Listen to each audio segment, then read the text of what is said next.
I, Amanda, 27 years old, never imagined my corporate office would be the place I'd collapse, surrounded by shocked coworkers. One moment I was presenting quarterly reports, the next I was waking up in a hospital bed, a doctor explaining they'd called my emergency contacts, my parents. They lived just 30 minutes away but never showed. Instead, after hours alone, Rachel walked through the door, my estranged sister I hadn't spoken to in years. That day changed everything, revealing the truth about my family and setting me on a path they never expected. Before I continue my story, let me know where you're watching from in the comments, hit that like button, and subscribe to follow my journey from family betrayal to finding justice. Growing up in our comfortable suburban Boston home, I always knew something wasn't quite right. My parents, Thomas and Eleanor Williams, provided a life of material comfort, good schools, music lessons, family vacations. From the outside, we were the perfect upper-middle-class family. But within our household walls, the reality was different.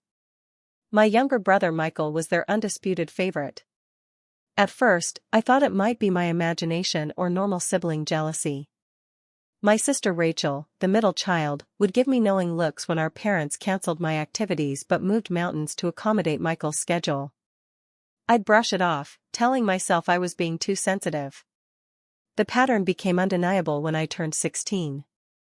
After months of research and late nights, I became a finalist in the national science competition. My project on environmental bioremediation had earned one of the highest scores in the state.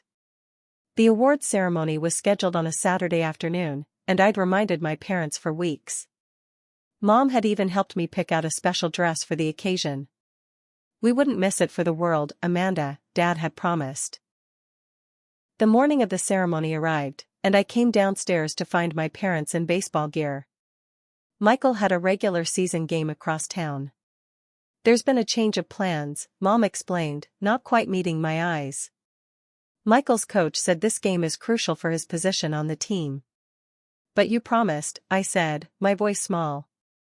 This is the biggest achievement of my life so far. Dad checked his watch impatiently. You'll be fine on your own. You're always so independent, Amanda. Michael needs our support more right now. We'll celebrate later, Mom added, already heading toward the door. They left me standing in the kitchen, still holding the note cards for my acceptance speech. That afternoon, I sat alone on the auditorium stage, scanning the audience during the finalist introductions. Other students had entire families cheering, parents, grandparents, siblings. Some even held handmade signs. The seat I'd saved remained empty. I accepted my first place award with a practiced smile. The judge commented on my poise, unaware of the hollow feeling in my chest. I rode home with my chemistry teacher who had noticed my situation. When I arrived home, no one asked about the ceremony. A victory banner for Michael's team hung in the foyer. They had lost, but apparently showing up mattered more than winning. My trophy sat unacknowledged on my desk for weeks until I finally placed it in my closet. This pattern continued through high school. I threw myself into academics, building a resume that would earn me scholarships. My parents attended every one of Michael's average baseball games but found excuses to miss my debate championships and academic honors. Rachel observed it all with growing resentment. 2 years older than me, she chose a different approach: open rebellion. While I sought approval through achievement, Rachel challenged our parents directly about their favoritism. This only resulted in her being labeled the difficult child, further cementing the family roles. When college acceptance letters arrived, I received offers from several prestigious universities, including a partial scholarship to my dream school. Michael, meanwhile, had average grades but an active social life. "We've put aside money for Michael's education," Dad announced during dinner one night. "College athletics are expensive with all the training and equipment." "What about my tuition?" I asked. Mom looked uncomfortable. "Amanda, you've always been so capable. With your scholarships and work ethic, we know you'll figure it out." Rachel slammed her fork down. "Are you serious? Amanda earned the highest GPA in her class." "Rachel, this doesn't concern you," Dad said sharply. That summer, I worked 3 jobs to save for expenses my scholarship wouldn't cover. I overheard my parents discussing the vacation they were planning with Michael to celebrate his high school graduation the following year. Meanwhile, Rachel turned 19 and moved out with barely a goodbye. She had secured a photography apprenticeship in New York and cut contact with our parents. I received occasional texts from her, but our communication was minimal. I felt abandoned by the one person who had validated what I was experiencing. Throughout college, I worked while maintaining a perfect GPA. Holidays at home became increasingly uncomfortable as the disparity in how we were treated became more obvious. Michael attended a private university where he changed majors 3 times, with our parents covering all expenses including an apartment off campus. I graduated with honors and student loan debt. The job offer from a prestigious financial firm in Boston felt like validation. Finally, I would prove my worth through undeniable success. My parents attended my graduation but left early to help Michael move into his summer internship housing, an internship my father had arranged through a golf club connection. I threw myself into my career with the same intensity that had gotten me through school. 60-hour work weeks became normal. My apartment remained minimally furnished as I directed most of my income toward loan payments. The few times I mentioned my financial stress during family dinners, my parents would change the subject. "You chose an expensive school," Mom would say, ignoring that Michael's education had cost significantly more. As years passed, my drive for success became compulsive. Junior analyst, senior analyst, associate, I climbed the corporate ladder while ignoring the toll on my health. Migraines became frequent. I started experiencing heart palpitations during high-stress meetings but dismissed them as caffeine sensitivity. My coworker Jessica occasionally expressed concern. "Amanda, you need to slow down. No one expects you to finish the Harrison portfolio this weekend." But I did expect it of myself. Every achievement was another attempt to earn the recognition my brother received automatically. Every promotion was proof I was worthy of the support I never received. The morning of my collapse, I had skipped breakfast to prepare for my presentation. The room was warm, and I hadn't slept more than 4 hours a night for weeks. As I stood before the executive team explaining market projections, the spreadsheet numbers began to blur. I gripped the edge of the table, trying to steady myself. "Amanda?" My manager's voice sounded distant. "Are you all right?" I remember trying to nod before everything went black. I woke to the rhythmic beeping of hospital monitors and the smell of antiseptic. The fluorescent lights were too bright, making me squint as consciousness returned. A nurse noticed I was awake and approached my bedside. "Welcome back, Amanda. You gave your colleagues quite a scare." My throat felt dry as I tried to speak. "What happened?" "You collapsed during your presentation. Your coworker Jessica called 911 immediately. You've been unconscious for about 3 hours." Fragments of memory returned to the conference room spinning, voices shouting my name, the cold floor against my cheek. I tried to sit up but felt a wave of dizziness. "Please stay still," the nurse advised. "The doctor will be in shortly to explain your condition." I glanced around the sterile room, suddenly aware of how alone I felt. "Has anyone been notified?" "We contacted your emergency contacts, your parents. They said they'd be notified when you were discharged." The words hit like a physical blow. Not "we'll be right there" or even "is she okay?" Just a bureaucratic acknowledgement that they'd be informed when the situation was resolved, without their involvement. When the doctor arrived, his expression was serious. "Ms. Williams, you're suffering from severe exhaustion complicated by malnutrition and dehydration. Your blood pressure was dangerously high when you were brought in, and we found indications of stress-induced gastritis. Your body is essentially shutting down from prolonged stress. When can I return to work?" I asked automatically. The doctor frowned. "You're not understanding the severity of your condition. This isn't a matter of taking an aspirin and pushing through. You need complete rest for at least 2 weeks, followed by a significant reduction in your stress levels. Otherwise, you risk permanent damage to your heart and other organs. The reality of my situation began to sink in as the doctor continued explaining treatment plans and follow-up appointments. Throughout the conversation, I kept expecting the door to open, for my parents to arrive despite their message to the hospital staff. They never came. The nurse returned periodically, each time with a sympathetic glance that made my humiliation worse. During one check, she mentioned they had tried calling my parents again to update them on my condition. They said they're currently out of town and unable to come, she said gently. Is there someone else we can call for you? I shook my head, fighting back tears. My parents lived just 30 minutes from the hospital. I'd spoken to my mother 3 days earlier when she mentioned they were preparing for a neighborhood barbecue this weekend. I'm fine on my own, I insisted, the familiar words feeling hollow. Hours passed in the lonely hospital room. I checked my phone, finding work emails but nothing from my family.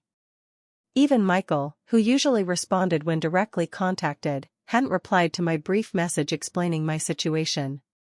As evening approached, I was making arrangements for a cab to take me home once discharged, when the door to my room suddenly opened. Rachel stood in the doorway, slightly out of breath as though she'd been running. Her hair was shorter than I remembered, with streaks of purple that hadn't been there when I last saw her. For a moment, we just stared at each other. Amanda, she finally said, moving toward my bed.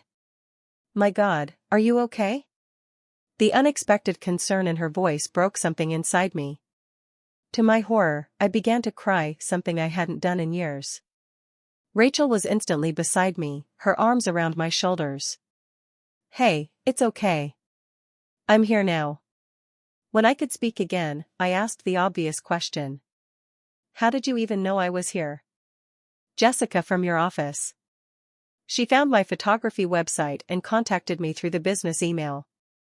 Said she tried your emergency contacts but they weren't responding. I felt a surge of gratitude toward Jessica, whom I'd always kept at a professional distance despite her friendly overtures. You came all the way from New York? I asked, noticing a camera bag still slung over Rachel's shoulder. I was actually in Providence for a shoot. 2 hours away, not exactly a heroic journey. She paused, her expression hardening. Unlike our parents, who are literally posting Instagram photos from the country club right now, 30 minutes from here. She turned her phone screen toward me. There they were, my parents smiling at an outdoor table, cocktails in hand. The timestamp showed the photo had been posted just an hour ago. The caption read, "Perfect evening with friends at the club." They saw my messages, Rachel continued, scrolling to show me their read receipts. They made a choice, Amanda. Something shifted inside me, a crack in the wall of excuses and justifications I'd built around my parents' behavior. For years, I'd told myself they didn't mean to hurt me, that they just didn't understand my needs, that if I achieved enough they would finally see me. They always do, I whispered. Rachel sat on the edge of my bed, her face softening. The doctor says you need supervision for the first few days after discharge. Stay with me. My apartment has a spare room. My instinct was to refuse, to insist I could handle everything myself. It was the response I'd been conditioned to give. But looking at my sister, the only family member who had come when I needed someone, I found myself nodding. Okay, I said simply. The nurse seemed relieved when I informed her of the change in plans. The discharge process moved quickly after that, with Rachel listening attentively to the care instructions while I signed forms. As we left the hospital, I leaned on Rachel more heavily than I'd intended. My body felt unbearably weak, my legs unsteady. I've got you, Rachel said, supporting my weight without comment. In the taxi to Rachel's apartment, I stared out the window at the passing city lights, confronting the reality that the two people who should have been most concerned about my well-being had chosen cocktails with friends instead. I've been telling myself for years that if I just worked hard enough, achieved enough, they would finally. I couldn't finish the sentence. Rachel completed the thought.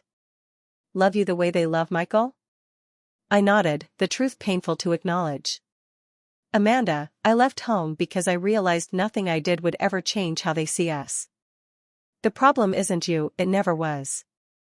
As the taxi continued toward Rachel's apartment, I felt simultaneously broken and, somehow, on the verge of being freed from something that had constrained me my entire life. Rachel's apartment was smaller than mine but infinitely more personal. Photography prints hung on colorful walls, and mismatched furniture created a cozy, lived-in feel. It was the opposite of my minimalist space that still felt temporary after 3 years. The guest room is through here, she said, leading me down a short hallway. It doubles as my office, but the futon's comfortable. The room was cluttered with photography equipment and books, but it felt welcoming. I sat on the edge of the futon, suddenly exhausted by the short walk from the taxi. You need to rest, Rachel said, noticing my fatigue. We can talk more tomorrow. The next morning, I woke disoriented in the unfamiliar room. For a moment, I reached for my phone to check work emails before remembering the doctor's strict instructions. Rachel had already been up for hours, judging by the coffee smell and the sound of her voice on a business call in the living room. When I emerged, she ended her call. Morning, Sleeping Beauty. You were out for 14 hours. 14 hours? I couldn't remember the last time I'd slept more than 6. Your body is trying to heal. She handed me a mug of coffee. I called your office and spoke to Jessica. She's handling the Harrison portfolio and said not to worry. You called my office? I felt a momentary panic at losing control of my professional image. Amanda, you collapsed in the middle of a presentation. I think the professional image ship has sailed. Her tone was gentle despite the blunt words. Jessica seems nice, by the way. She's arranged for your laptop and some files to be delivered here. Over breakfast, Rachel explained her life as a commercial photographer specializing in food and product photography. She'd built a successful freelance business, recently hiring an assistant to handle increased demand. It's not corporate finance, but it pays the bills, and I don't work for people who think employees should sacrifice their health, she said pointedly. My job isn't the problem, I said automatically. No, but it's a symptom. You're still trying to prove yourself worthy of attention our parents reserved exclusively for Michael. I started to protest but stopped. Was she wrong? After breakfast, Rachel needed to edit photos from her recent shoot. Make yourself at home. Doctor's orders are rest, remember? Left alone, I explored the apartment more thoroughly. A bookshelf in the living room held photo albums and journals. One labeled Family Records caught my attention. Inside were methodically organized documents, emails, letters, bank statements. I recognized some as communications between our parents and Rachel before she cut contact. Others were financial records I'd never seen before. An email from our father to Rachel dated 6 years ago read: Your constant accusations about favoritism are tiresome. Amanda never complains about her situation because she understands family resources need to be allocated where they'll have the greatest impact. Michael's potential and business connections through sports justifies our investment. Amanda's academic pursuits are her personal choice and responsibility. Another email, this one from our mother. Rachel, we're disappointed in your decision to pursue photography rather than completing your business degree. Amanda's academic achievements, while impressive, are unlikely to translate to real-world success without the social connections Michael is developing. We've always been practical about preparing our children for the future. My hands trembled as I read message after message dismissing both my achievements and Rachel's chosen career. But the financial documents proved even more revealing. Bank statements showed regular large transfers to Michael's accounts labeled monthly allowance during periods when our parents claimed financial hardship when I asked for help with textbooks. A mortgage statement indicated they had provided the down payment for Michael's house while I was struggling to make student loan payments. Most shocking was a trust document naming our grandmother as the grantor. Grandma Williams had apparently established educational trusts for all 3 grandchildren. According to the statement, my portion should have contained nearly $80,000 for college expenses. The balance showed 0, with transfers directed to family management account. Rachel entered the room as I sat surrounded by the evidence of years of systematic favoritism. "I see you found my collection," she said quietly. "Did you know about the trust from Grandma?" I asked, my voice barely audible. Rachel nodded. "That's why I left. I discovered it accidentally when Dad asked me to fetch something from his office. When I confronted them, they said the money was reallocated appropriately and that Grandma had agreed. I called Grandma directly. She had no idea. Why didn't you tell me?" I tried, Amanda. You weren't ready to hear it. You were still. She hesitated. Still trying to earn their approval, I finished. They took your college fund and used it to buy Michael's first car and fund his spring break trips. They did the same with mine. That's systematic financial abuse, not just emotional favoritism. The revelation hit me like physical pain. All those years working multiple jobs, the crushing student loan debt that still affected my financial choices, while my brother received the money that should have been mine. Does Michael know? I doubt it. He's as much a victim of their manipulation as we are, just in a different way. They've raised him to be entitled and dependent on them. Have you noticed he still can't hold a job without Dad pulling strings?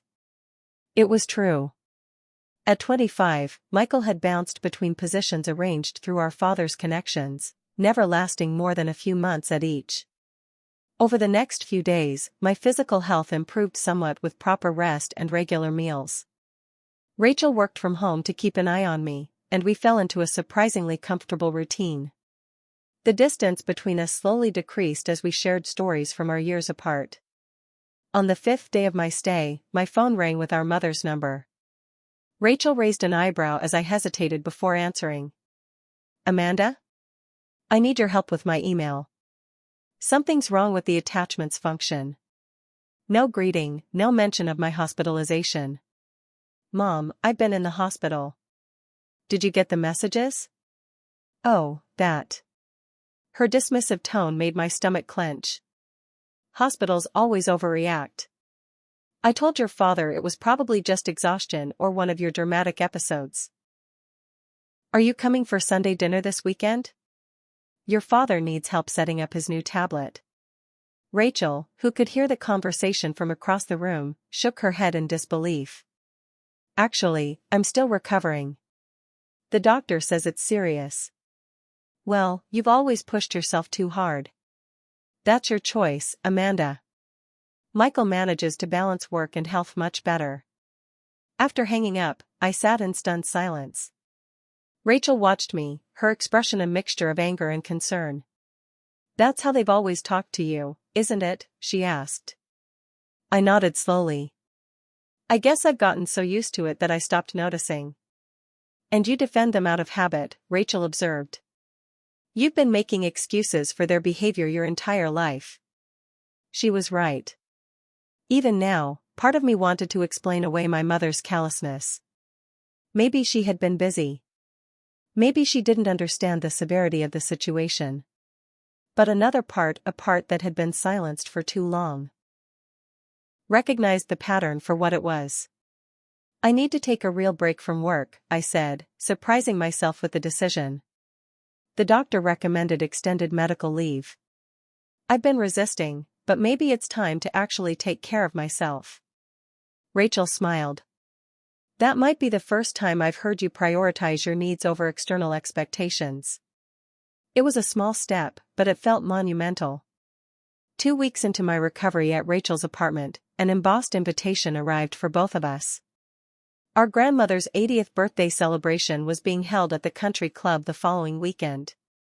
The handwritten note at the bottom specifically requested Rachel's presence. "I miss you, dear," in our grandmother's distinctive script. "Are you going?" I asked Rachel. She hesitated. "I haven't seen most of the family in years. But Grandma's different. She actually tried to stay in touch." "I think we should go together," I suggested, surprising myself with the determination in my voice. Rachel studied my face. "Are you sure you're ready for that? It's going to be intense." I wasn't sure, but something had shifted inside me. I'm tired of avoiding situations to make things easier for everyone else. The day of the party arrived, and my anxiety peaked as we pulled into the country club parking lot. Rachel squeezed my hand before we exited her car. Remember, we're just here for Grandma. We leave the minute it gets too much. Walking into the banquet room felt like entering a performance where everyone had a script except me. Aunts, uncles, and cousins turned with surprised expressions, conversations pausing mid-sentence at the sight of Rachel. Rachel. What a surprise. We thought you'd fallen off the face of the earth. Still doing that photography thing? Rachel handled each interaction with practiced poise, deflecting personal questions with general updates about her successful business. I stayed close, drawing strength from her confidence. Our parents' reaction was exactly as expected. Mom's eyes widened momentarily before her social mask fell into place. Dad merely nodded in acknowledgement, as though we'd seen each other yesterday instead of weeks ago. Amanda, you're looking thin, Mom commented instead of a greeting. People will think we don't feed you. Before I could respond, Michael appeared, champagne glass in hand. The prodigal daughter's return. Hey, Rachel, nice hair. Very artsy. His tone made it unclear whether this was a compliment or mockery. Michael, Rachel nodded coolly. Amanda, heard you had some drama at work, he continued. Dad says you need to learn to handle pressure better. The casual cruelty of the comment and the revelation that my parents had discussed my health crisis dismissively with Michael stung sharply. Actually, Rachel interjected, Amanda's doctor says she's suffering from severe burnout after years of working without support. Michael looked momentarily confused and used to being challenged. Before he could respond, our grandmother spotted us from across the room. Rachel. Amanda. Grandma Williams made her way toward us, arms outstretched. Unlike our parents, her delight seemed genuine. My beautiful girls. Rachel, it's been too long. The warmth of her welcome brought unexpected tears to my eyes. We spent several minutes updating her on our lives, carefully editing out the health crisis and family tension. You must sit with me during dinner, she insisted, taking each of our arms. The formal dinner began with speeches, including a toast from our father. Standing at the head table, glass raised, he spent 5 minutes praising Michael's recent minor promotion and his involvement in the local business association. My Ivy League degree and Rachel's growing business received a passing mention as the girls are also keeping busy. I felt Rachel tense beside me, but she remained silent. Grandma patted my hand under the table. During the dessert course, I excused myself to use the restroom. Approaching the ladies' lounge, I paused at the sound of my mother's voice around the corner. Just attention-seeking behavior. The hospital called us about Amanda's emergency, but when we checked, it was just dehydration. She always was dramatic as a child. My aunt's sympathetic murmur followed. It must be hard having such different children. Michael seems so well-adjusted compared to the girls. Michael understands family loyalty, my mother agreed. Amanda's always been self-absorbed with her achievements, and Rachel abandoned the family completely for her artistic lifestyle.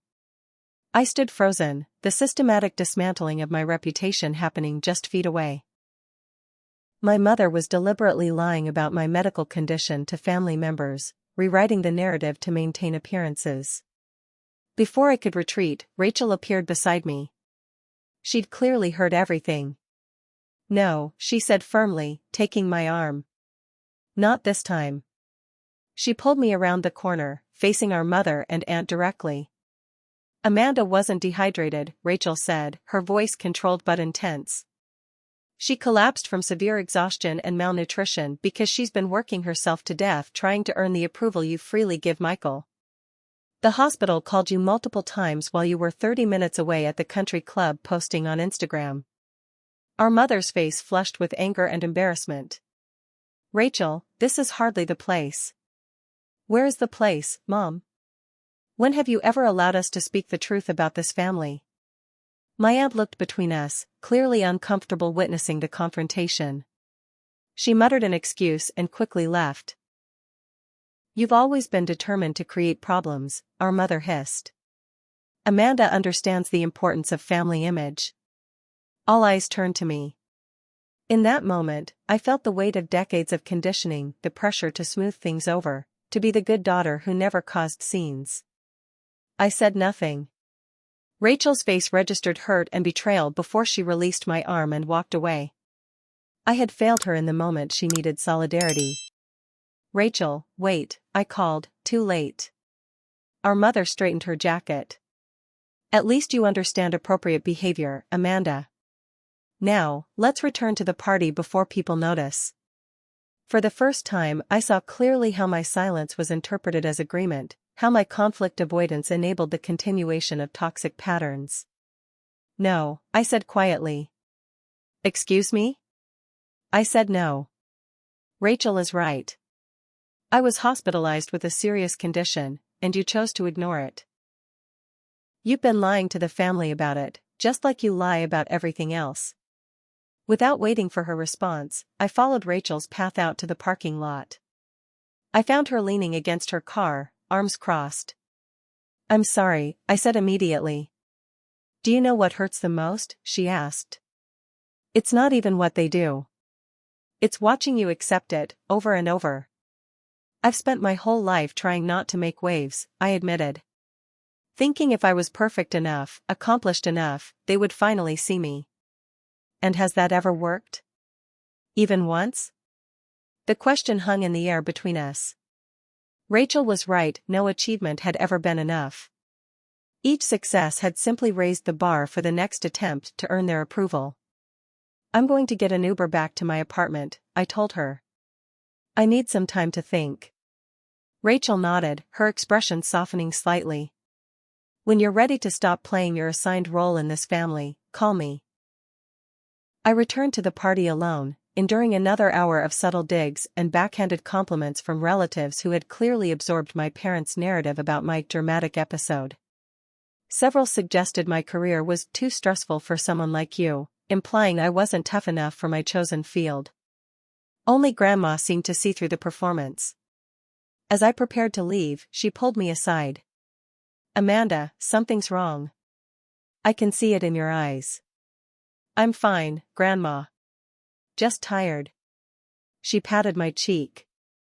You know, you remind me of myself at your age. Always trying to please everyone. It took me until I was 50 to realize some people are never satisfied, no matter what you do. Her unexpected insight brought a lump to my throat. Visit me soon, she said. Without the whole circus present. We'll have tea. On the ride back to my apartment, I typed and deleted multiple messages to Rachel. Finally, I sent a simple, "You were right. I'm sorry I didn't stand with you." She didn't respond. Despite my doctor's warnings and my promise to Rachel, I returned to work the following week. The familiar routine of early mornings and late nights quickly re-established itself.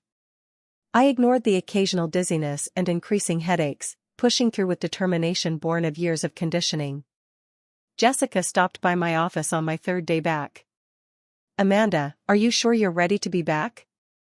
You still look pale. I'm fine, I said automatically. Just need to catch up on the Westridge acquisition data. She lingered in the doorway. You know, when I couldn't reach your parents after you collapsed, I panicked.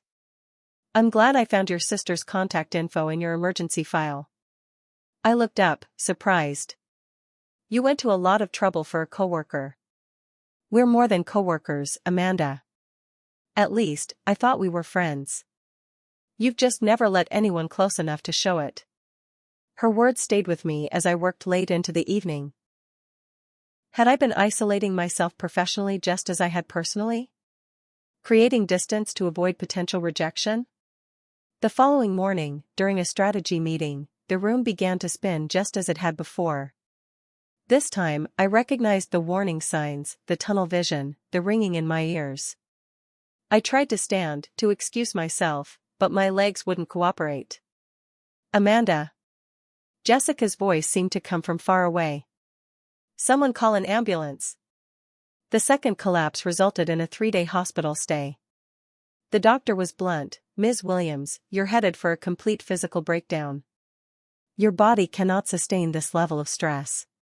Either you make significant changes, or I'll be treating you for heart failure before you're 30. Jessica visited each day, bringing work updates designed to reassure me that everything was under control in my absence. She never once implied I should be working from my hospital bed. "Your sister called the office," she mentioned during her second visit. I told her what happened. She sounded worried. I had been trying to reach Rachel for days, leaving voicemails that became increasingly apologetic. She hadn't returned my calls. When I was discharged, I took a taxi directly to my apartment. The space felt sterile and unwelcoming after the warmth of Rachel's home. I sat on my barely used couch, surveying the minimal personal touches. Even after 3 years, the apartment could have belonged to anyone. That night, unable to sleep, I began searching through old storage boxes I'd brought from my childhood home but never unpacked. Inside, I found photo albums and journals dating back to elementary school. A pattern emerged as I flipped through the visual history of our family. In photo after photo, Michael stood centered between our parents, while Rachel and I stood slightly apart. Birthday celebrations showed elaborate parties for Michael, while mine featured simple family dinners.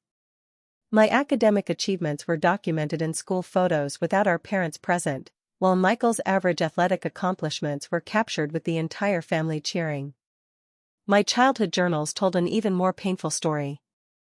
The early entries were full of confusion. Why didn't Mom and Dad come to my science fair? Dad seemed angry when I got the highest math score. As I grew older, the confusion gave way to determination. If I get into the honors program, they'll be proud. When I'm valedictorian, they'll finally see I'm good enough. The most recent box contained financial documents I'd saved during college, scholarship letters, student loan statements, and work schedules showing the 3 jobs I'd juggled while maintaining a perfect GPA. Buried beneath these was a folder labeled Grandma's gift that I had forgotten about. Inside was a card from my grandmother for my 18th birthday. The message read, "Your education fund is finally available to you. Your grandfather and I started this when you were born. We're so proud of where you're headed, Amanda." There had never been any money. When I'd asked my parents about it, they explained that market downturns had unfortunately depleted the fund. I had accepted this explanation without question. Now, with Rachel's revelations about the trust and the evidence before me, the truth was undeniable. My parents had systematically diverted resources meant for me to benefit Michael. The financial abuse had concrete consequences: my student debt, my delayed financial security, even my health crisis stemming from overwork. For the first time, I felt something beyond hurt and confusion. I felt anger, pure, clarifying anger that burned away decades of excuses and justifications. The next morning, I contacted a financial advisor specializing in trust irregularities. The consultation was brief but illuminating. "Based on what you've described, there appears to be clear misappropriation of funds designated for a specific purpose," she explained. "The trustee, your father, had a fiduciary responsibility to manage those funds according to the trust's terms. If he diverted them for another beneficiary without proper documentation and approval, that constitutes breach of trust. What can I do about it now, years later?" The statute of limitations for trust violations in Massachusetts is 3 years from discovery of the violation, not from when it occurred. Since you only discovered this recently, you still have legal recourse. I began methodically documenting every instance of financial and emotional neglect I could recall. Spreadsheets tracked educational expenses my parents had covered for Michael versus those I had paid myself. Timeline documents noted promises made and broken. I gathered evidence of the trust's existence and my parents' acknowledgement of my grandmother's intentions. After a week of intense research and documentation, I finally gathered the courage to call Rachel again. To my surprise, she answered. "Amanda? Are you okay? Jessica from your office called me." "I know. I'm sorry. About everything, not just not returning your calls, but for years of choosing silence over standing up for both of us. There was a pause before Rachel responded. It took me years to understand that your silence wasn't agreement, it was survival. We each coped the best way we knew how. I've been going through old photos and documents, I continued. You were right about everything. They systematically favored Michael financially and emotionally. I have the evidence now. What are you going to do with it? I'm consulting with a lawyer about the trust violations. But before I take legal action, I want to confront them directly. Give them one chance to acknowledge what they did and make amends. Do you really think they'll admit to anything?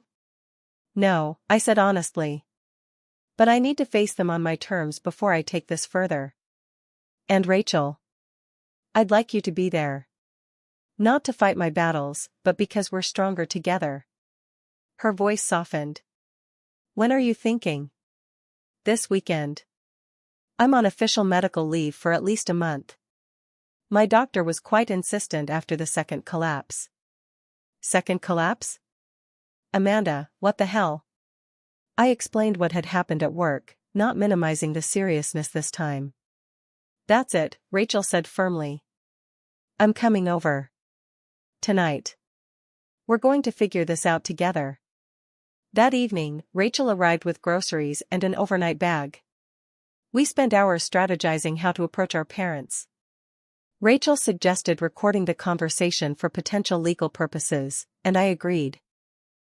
They'll try to gaslight us, she warned. They always do. They'll rewrite history, claim we're exaggerating or misremembering. I know. That's why I have documentation for everything. Dates, amounts, specific incidents.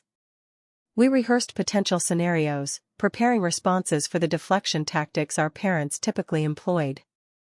With each hour of preparation, I felt more confident in my position. The next day, I had my first session with a therapist specializing in family trauma. She helped me recognize patterns I'd been blind to and offered techniques for maintaining boundaries during confrontation. Your parents have conditioned you to doubt your own perceptions, she explained. When you confront them, you'll likely experience a strong urge to retreat back into the role you've always played. Prepare for that feeling and remember it doesn't mean you're wrong. By the end of the week, Rachel and I had developed a comprehensive plan. We would present our evidence calmly and clearly, establish specific expectations for acknowledgement and restitution, and be prepared to leave if the conversation became manipulative. For the first time in my life, I wasn't seeking my parents' approval. I was seeking justice for myself, for Rachel, and for the children we had been. Sunday afternoon arrived with a sense of impending reckoning. Rachel drove us to our parents' suburban home, the same house where we'd grown up. Neither of us had spoken much that morning, each lost in preparation for what was to come. Ready? Rachel asked as we sat in the driveway. I nodded, my mouth too dry for words. The folder of evidence felt heavy in my hands. Our mother answered the door with a surprised expression that quickly shifted to practiced pleasantness. Amanda, Rachel. What an unexpected visit. We need to talk to you and Dad, I said, my rehearsed opening already sounding more confident than I felt. Dad appeared in the hallway behind her. What's this about? We were about to head to the club for lunch. This is more important, Rachel replied, her tone leaving no room for negotiation. Reluctantly, they led us to the living room, the formal one used for guests rather than the family room where we'd spent most of our time growing up. The message was clear, we were outsiders now. We'll be brief, I began, opening my folder. We've discovered some concerning information about Grandma's educational trust funds. Our father's expression hardened immediately. If Rachel's been filling your head with nonsense about family finances, this conversation is over before it starts. Actually, I continued, removing the first document, I have the original trust documents showing 3 equal education funds established for Michael, Rachel, and me. I also have bank records showing those funds were redirected to accounts only you and Mom could access. I placed the papers on the coffee table between us. Our mother glanced at them and then away, while our father's face flushed with anger. Family finances are complex. You can't possibly understand the decisions we had to make without context. Then provide the context, Rachel challenged. Explain why Amanda and I had to take out student loans while Michael had his education, housing, and expenses fully covered. Our mother finally spoke, her voice taking on the reasonable tone she used when explaining why something unfair was actually perfectly justified. We had to make decisions based on long-term family interests. Michael's connections through his university would benefit everyone eventually. That wasn't your decision to make, I replied, keeping my voice steady. Grandma established those trusts specifically for our education. You misappropriated funds that were legally designated for Rachel and me. We're your parents, Dad said sharply. We made decisions we believed were in the family's best interest. You mean Michael's interest, Rachel corrected. The conversation continued in this vein, with each piece of evidence met with deflection, justification, or outright denial. Our parents shifted strategies repeatedly, minimizing, "It wasn't that much money," guilt-tripping, "After everything we've done for you," and attacking our character, "You've always been jealous of your brother." I maintained a calm demeanor despite the familiar feeling of doubt creeping in. The therapist had warned me this would happen, that years of conditioning wouldn't be overcome in a single moment of clarity. We're not here to argue, I said, refocusing the conversation. We're here to give you the opportunity to acknowledge what happened and make amends before we explore legal options. At the mention of legal action, our father's strategy changed instantly. You would sue your own family? This is exactly the kind of dramatic overreaction we've come to expect from both of you. He pulled out his phone and made a call. Michael? You need to come over right now. Your sisters are here making ridiculous accusations. Rachel caught my eye across the room, her expression clearly saying, "See what they do. They call for reinforcements." 20 minutes of tense silence later, Michael arrived, looking confused and defensive. What's going on? Dad said you're threatening to sue the family? We're addressing the misuse of our educational trust funds, I explained, showing him the documents. Money Grandma set aside specifically for our college education was diverted to other purposes, including your car, your apartment, and your expenses. Michael's expression shifted from defensive to confused as he reviewed the papers. I didn't know anything about this. Dad told me Grandma only set up a trust for me because I was the youngest. That's not true, Rachel said gently. There were 3 equal trusts. Amanda and I had to take out loans and work multiple jobs while you were fully supported. For the first time, our brother seemed to be processing the implications. But that would mean. He looked at our parents with new uncertainty. Our father immediately went on the offensive. Michael, don't let them manipulate you. They've always been jealous of your success. Success? Rachel laughed without humor. Michael, when was the last time you held a job that Dad didn't arrange for you? When have you ever paid your own rent or car payment? Michael's face flushed. That's not fair. I work hard. I'm sure you do, I said, surprising myself with the genuine sympathy I felt. But you've also had advantages and support that Rachel and I never received. Our mother, seeing Michael's uncertainty, changed tactics. Amanda, Rachel, this is all ancient history. Why bring it up now and hurt the family, especially when your grandmother is in declining health? This new information caught me off guard. What do you mean? Grandma seemed fine at her birthday party. She had some concerning test results last week, our father interjected quickly. The doctor says stress could be very detrimental at this point. Imagine how she would feel knowing her granddaughters are threatening legal action against the family. Rachel and I exchanged glances, both recognizing the manipulation tactic but also genuinely concerned about our grandmother. We certainly wouldn't want to upset Grandma, I said carefully. But that doesn't erase what happened. Let's table this discussion until we know more about Grandma's condition, our mother suggested, clearly relieved to have found leverage. As Rachel and I prepared to leave, feeling the confrontation had reached an impasse, Michael followed us outside. Is it true? he asked once we were out of our parents' earshot. About the trusts? Rachel nodded. Every word. It's not your fault, Michael. They set this dynamic up when we were children. He ran a hand through his hair, looking genuinely distressed. I never knew. I always thought. I don't know, that you two just preferred to be independent or something. That was the narrative they created, I explained. But the reality is they systematically diverted resources meant for us to benefit you. I'm sorry, he said, the words sounding awkward but sincere. What happens now? We're not sure, I admitted. We need to verify what they said about Grandma's health. If that's just another manipulation tactic. I could talk to her, Michael offered unexpectedly. She always tells me the truth. This small offer of alliance felt significant, the first time our brother had ever positioned himself alongside us rather than with our parents.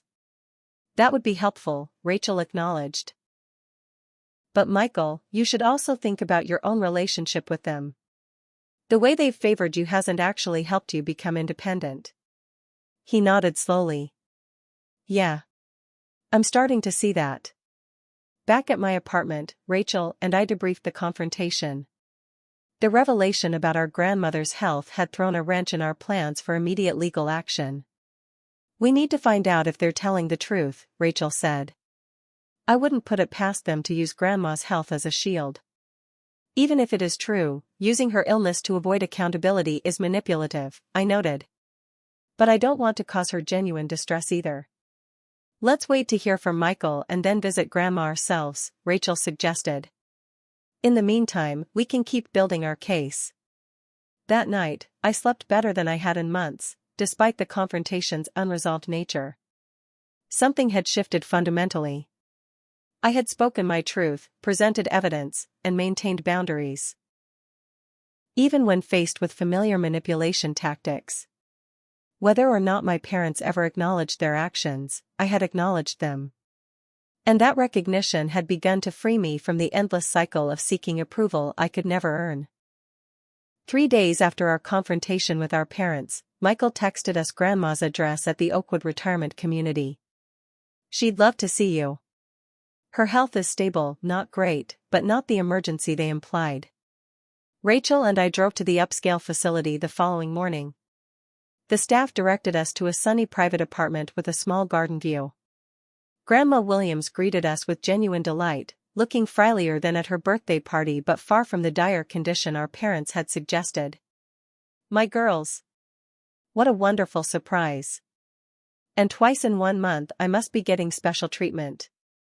Her apartment was filled with family photos, including several of Rachel and me that I hadn't seen before. I noticed that in contrast to the family albums at our parents' house, these photos gave equal prominence to all 3 grandchildren. After catching up on our careers and lives, Rachel gently steered the conversation toward our concerns. Grandma, we need to ask you something important. Do you remember setting up education trusts for the 3 of us when we were born? Our grandmother's expression became serious. Of course I do. Your grandfather and I wanted to ensure all our grandchildren could attend college without financial burden. We established identical trusts for each of you. I took a deep breath. We've recently discovered that the money from Rachel's trust and mine was diverted to other purposes. Did you authorize that change? Absolutely not.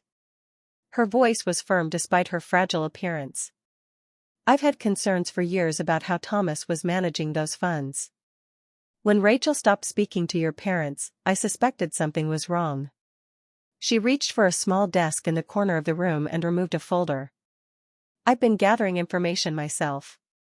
My lawyer has been looking into discrepancies in how the trusts were administered.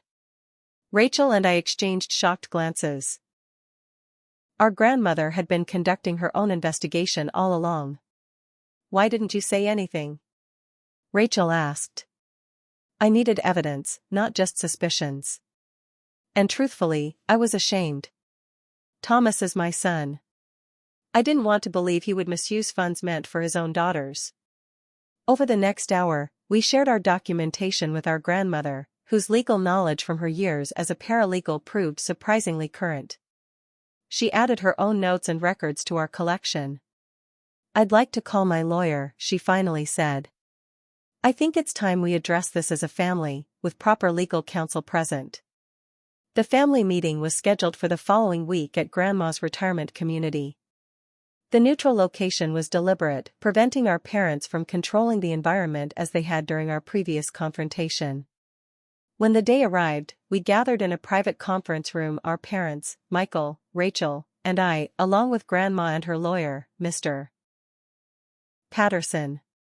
Our parents' expressions shifted from confidence to concern when they saw the attorney. "Mother, what is this about?" our father asked, his voice carefully controlled. "This is about accountability, Thomas," Grandma replied, her voice stronger than I'd heard it in years. "Mr. Patterson has completed his investigation into the educational trusts established for Amanda, Rachel, and Michael." Mr. Patterson opened his briefcase and distributed documents to everyone present. "My investigation has revealed several concerning irregularities in how these trusts were managed." He outlined, in precise legal terms, how our father had violated his fiduciary duties as trustee by redirecting funds designated for specific beneficiaries. The documentation was comprehensive and damning. Our father's face flushed with anger.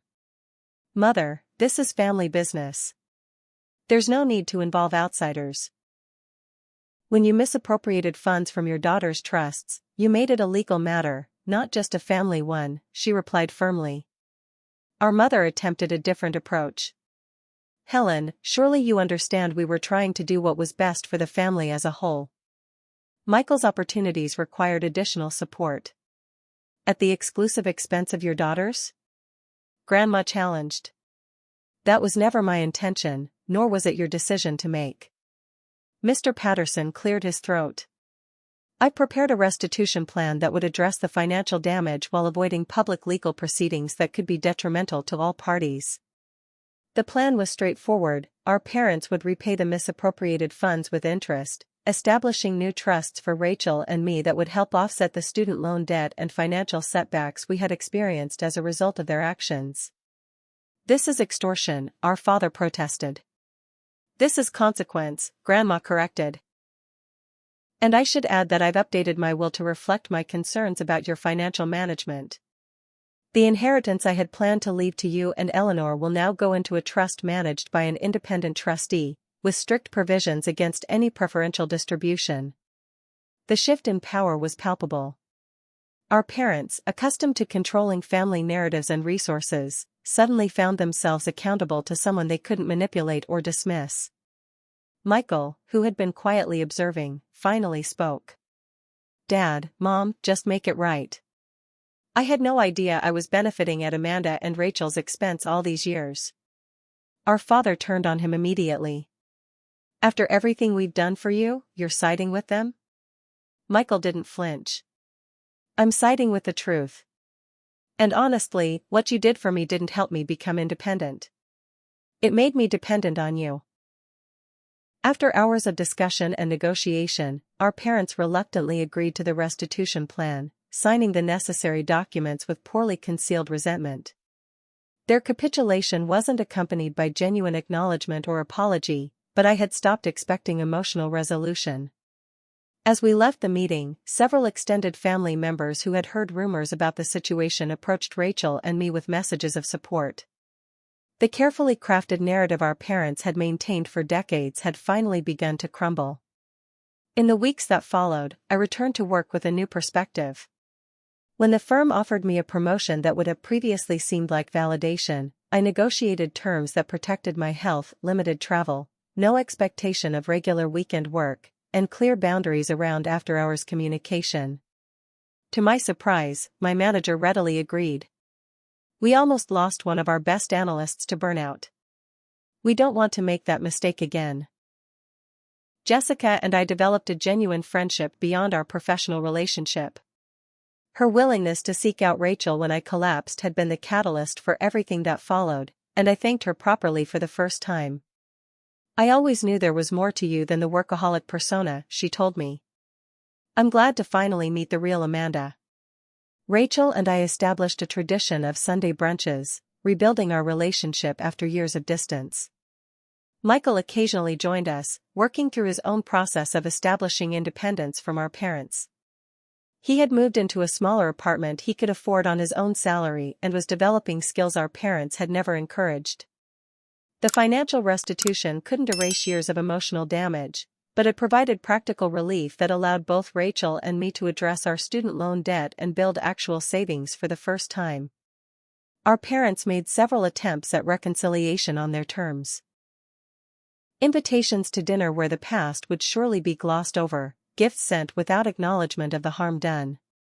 I maintained polite but firm boundaries, no longer willing to participate in the pretense that everything was normal. "You've changed," my mother commented during a brief phone call 3 months after the family meeting.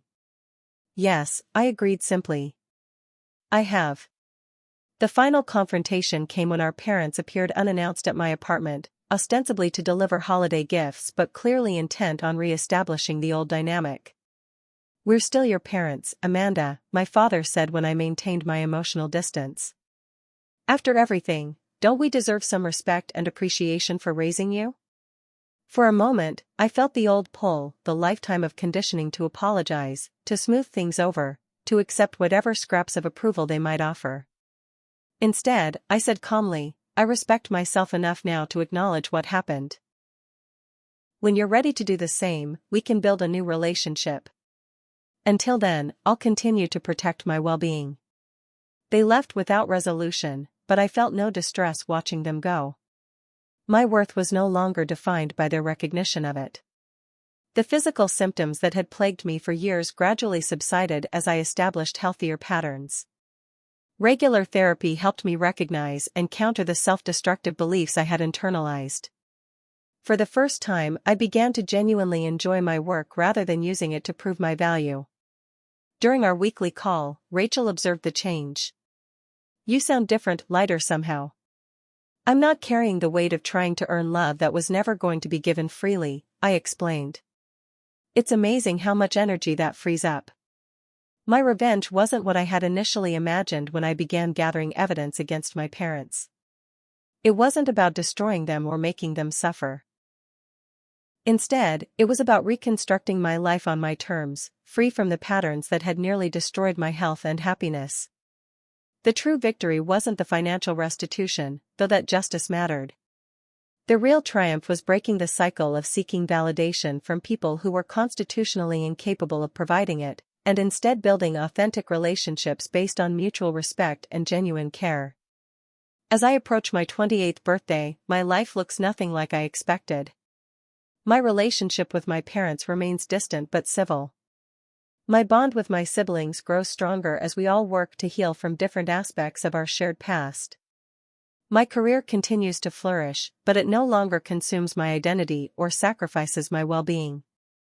Most importantly, I've learned that family isn't defined by obligation or genetics, but by actions and choices. The family I've built now includes Rachel, Michael when he chooses to be included, my grandmother, and friends like Jessica who show up when it matters most. Have you ever had to set boundaries with family members who couldn't see your worth? Has anyone in your life shown up unexpectedly when you needed them most, like my sister did for me? Share your experiences in the comments below. If this story resonated with you, please like and subscribe to hear more about journey toward healing family relationships. And if you know someone struggling with family dynamics like these, sharing this story might help them feel less alone. Thank you for listening to my story, and remember, sometimes the family you choose is more important than the family you're born into.